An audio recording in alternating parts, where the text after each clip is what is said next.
So tell us a little bit about what inspired your career in pathology. How did you get into it?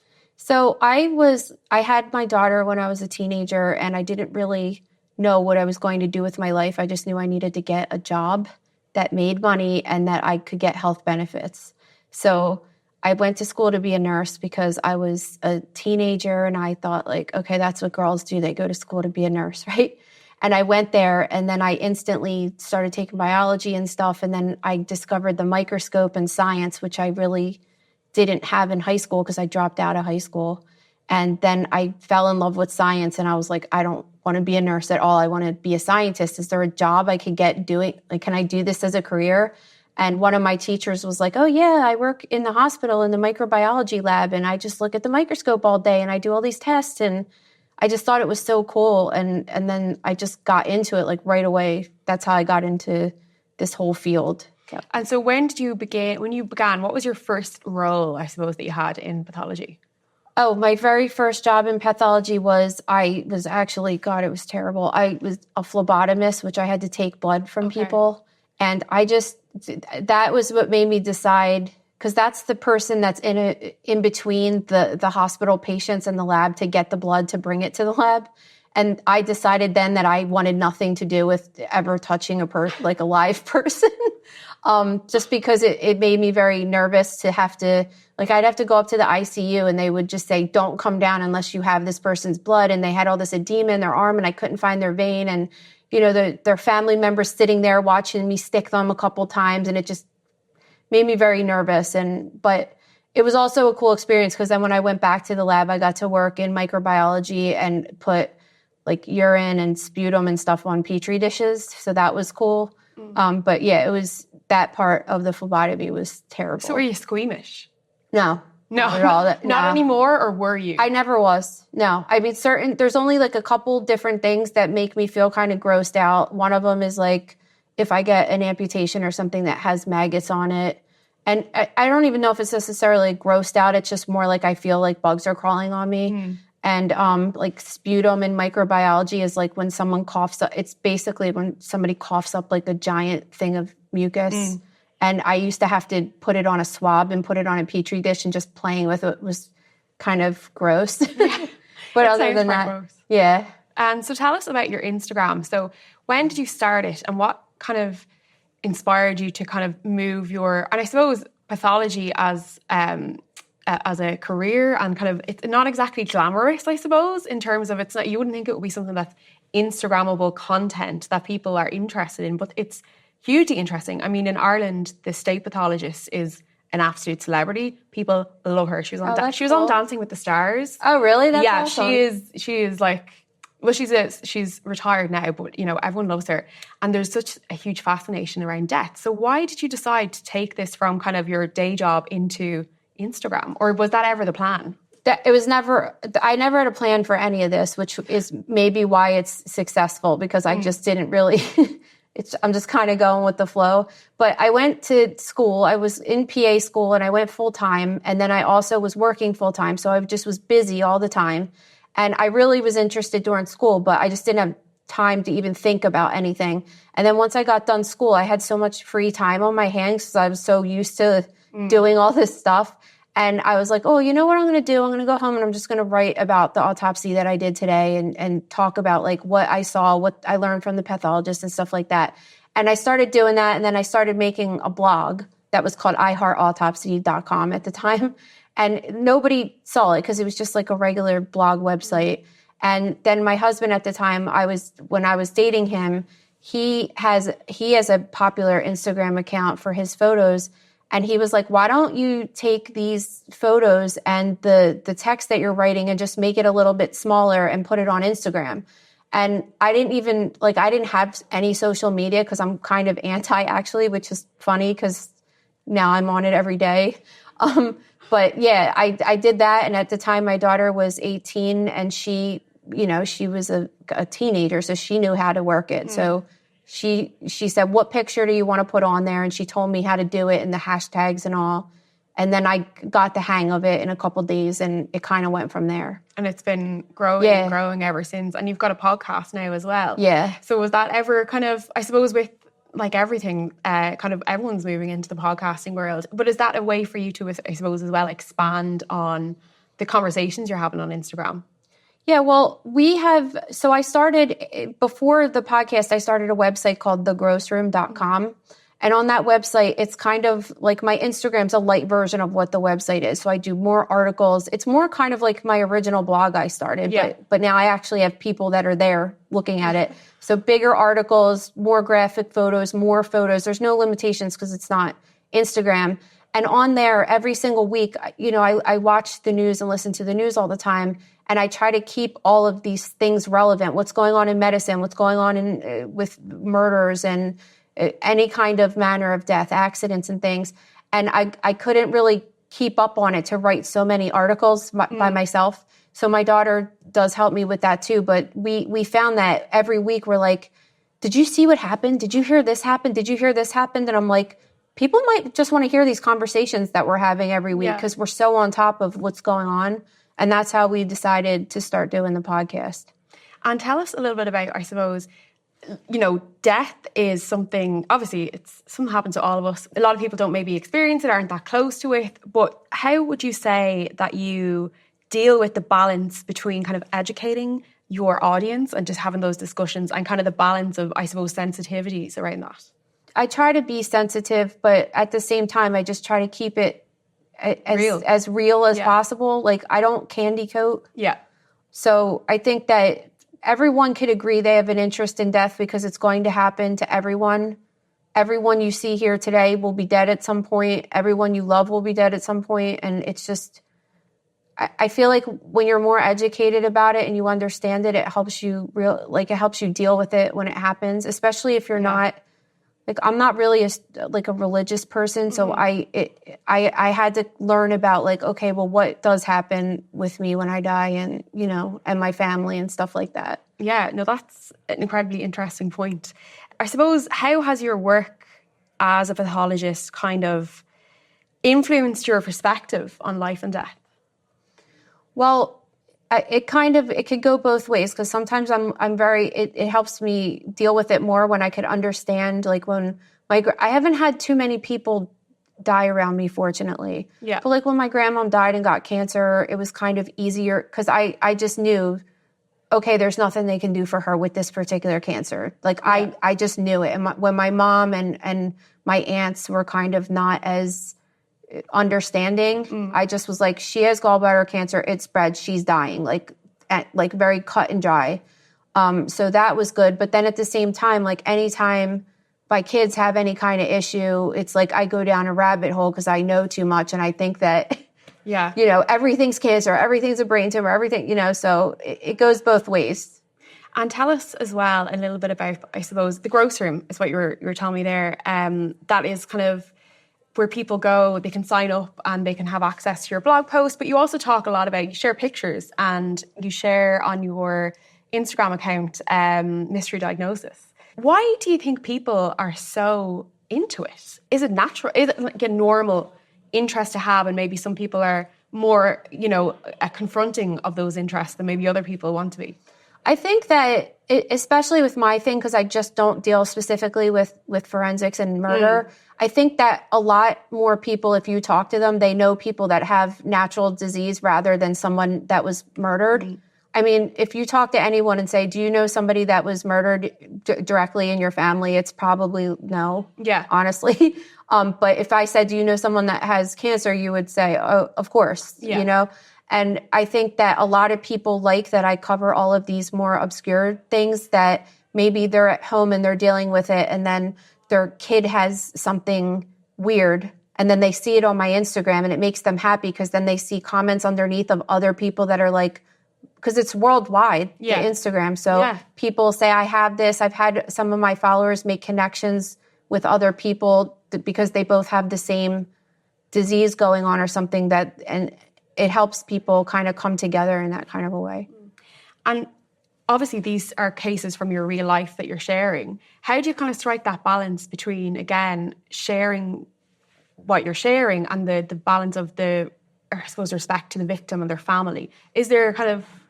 Well, a lot of the cases I share actually aren't, they're not ones that I had any kind of relationship with. I get submissions from everyone. So even my book, Nicole Angemi's Anatomy, is 100% like submission based from my followers. Yeah.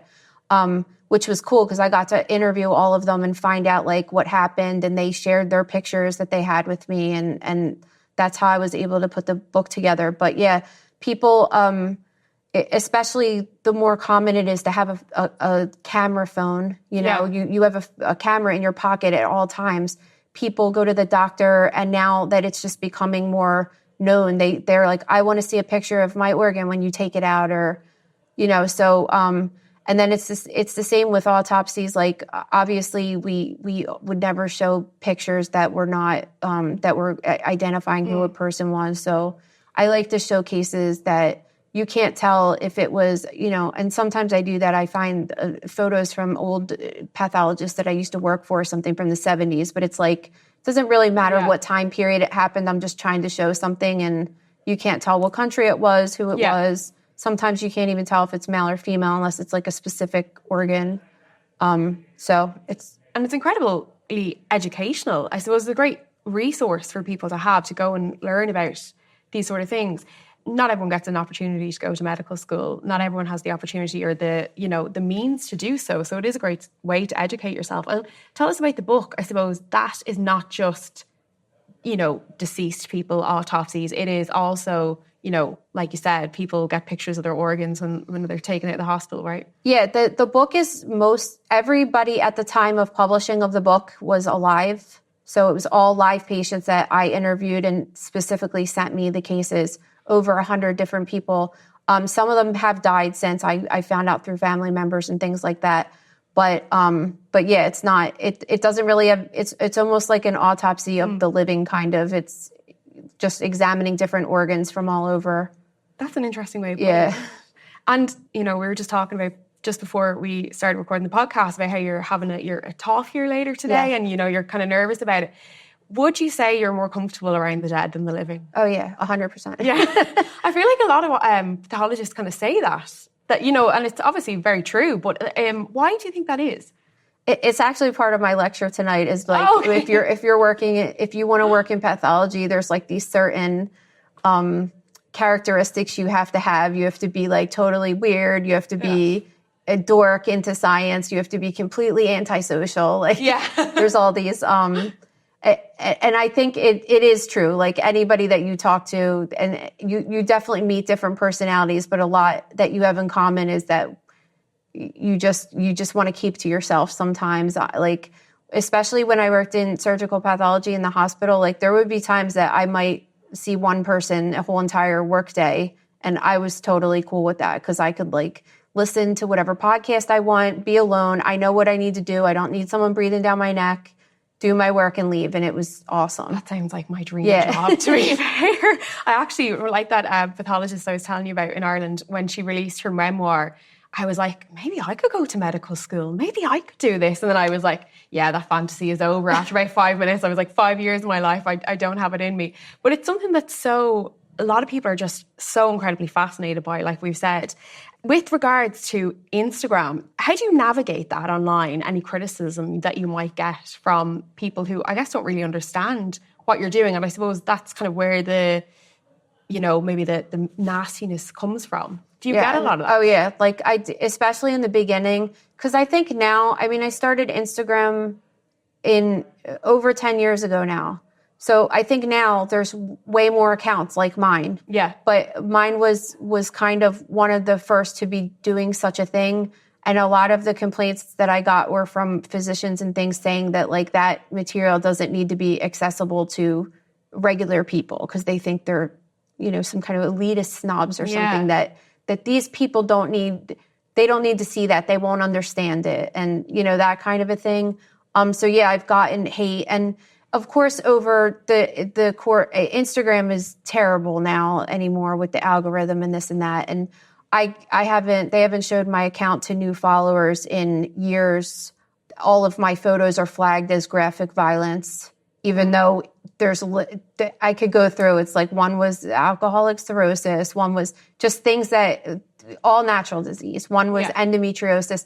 And these are things that it's a bummer because I think these things help like women, especially with different medical conditions they might have. And it's being, blocked by Instagram. So I'm more having the struggle with Instagram now than people complaining about it. But yeah, I can imagine. Yeah. Because endometriosis is such an misunderstood condition. And there's so many conditions like that, especially for women accessing medical assistance for things, not being believed, being medically gaslit and stuff like that. Would there ever be a point you think you'd come to in your career you'd say, this is not for me anymore? No. I don't think so.